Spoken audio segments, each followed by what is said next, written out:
You're probably wasting hundreds of dollars every week, and you don't even feel it. Not on big purchases, not on anything obvious. It's coming from small, normal habits, the kind you repeat every day without thinking twice. And here's the part most people miss. It's not just costing you a few $100s a month. It's costing you your future.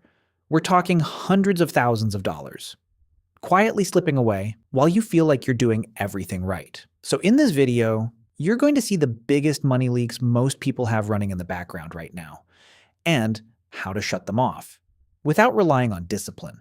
Because this isn't about trying harder, this is about understanding how your brain actually works with money.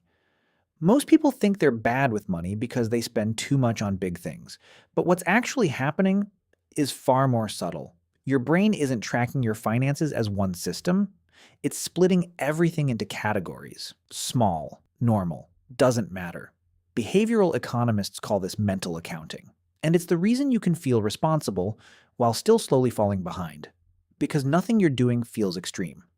But here's where it gets dangerous. When something feels small, your brain stops paying attention to it, and anything you stop paying attention to starts running without limits.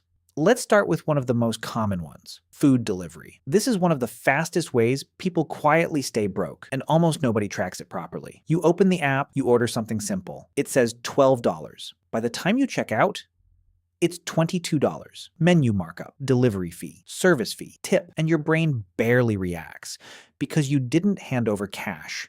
You tapped a screen. A study from the National Bureau of Economic Research found that digital payments reduce the pain of paying, which means you literally feel less when you spend money through an app. That's not a small detail. That's the entire business model. Now let's do the math. $25 per order. 3 times a week, that's $75. Every single week. About $3,900 a year. Over 10 years? $39,000? Over 30 years? That's over $117,000.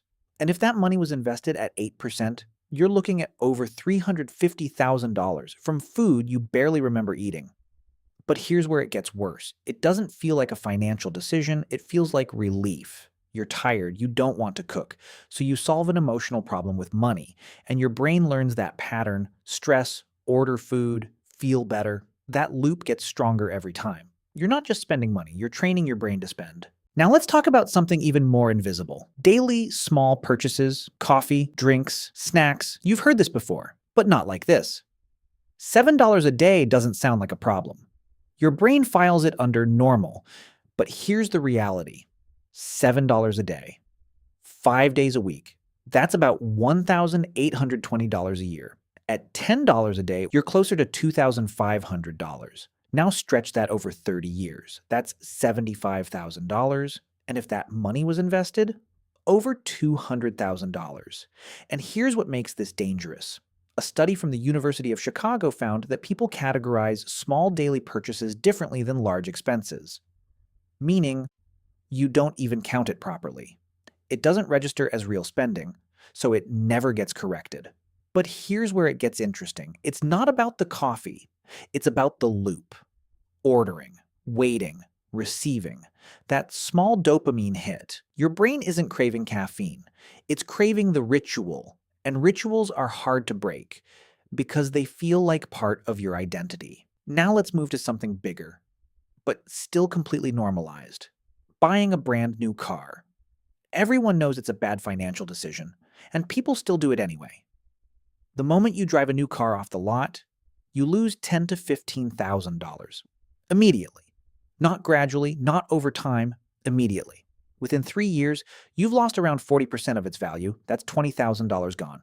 So why do people still do it? Because your brain doesn't see a car as transportation. It sees identity. A study from Stanford's Graduate School of Business found that people choose cars based more on what they signal than what they actually need. You're not buying a car, you're buying a story, and that story is expensive.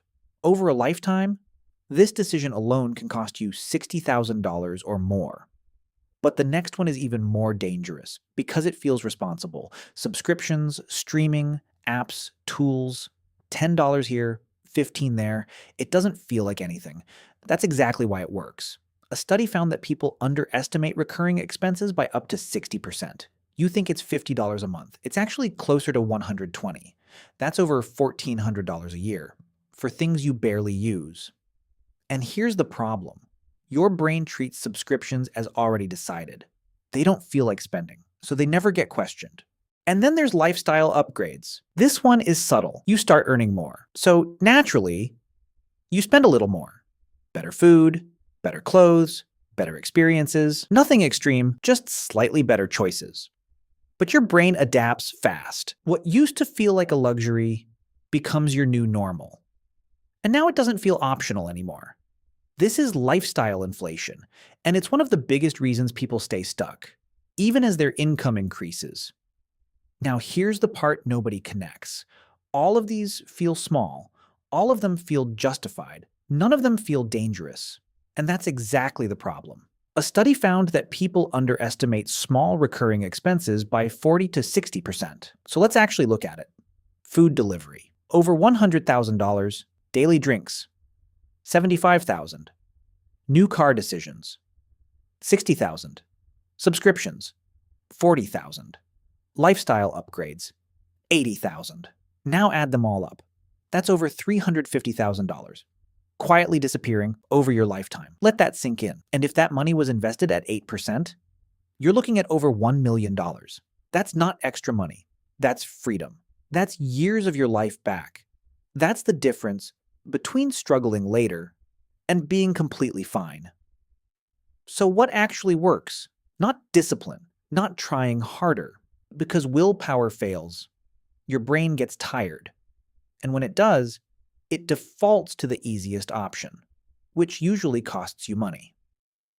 So instead of fighting your brain, you change the system. You automate savings before you even see the money. You remove apps, so spending takes effort. You limit what's visible, so your brain doesn't get triggered. You simplify decisions, so you don't rely on willpower. Now your system is doing the work, not your discipline. And here's the truth. You're not bad with money. You're not irresponsible. Your brain is doing exactly what it was designed to do. The problem is the system you're using. Fix that, and everything changes. If even one of these hit you, pay attention to it, because that's where your money is going. And once you see it, you can finally change it. And if you want more breakdowns like this, you already know what to do.